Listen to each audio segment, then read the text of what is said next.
Hello, in this video I'm gonna show you how to use keyboard converter to quickly convert units on TCL 50 Pro NxtPaper. To do that, go into an app that you can type in. I'm gonna type in the Notes app, but you can, for example, go to Messages or any other messenger, and then you'll be able to send a message to someone so you can convert units. I'm gonna type in 12 centimeters, and now when I double tap on it, I can click on convert.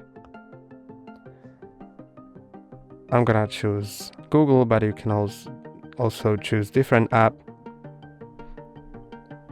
And now it automatically has converted it into meter, but I can also click on 2 inches to convert it to inches, to feet,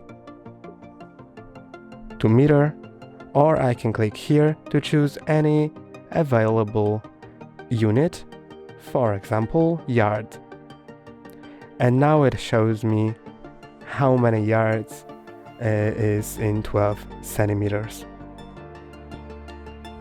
That's all for today. Don't forget to like and subscribe. See you next time.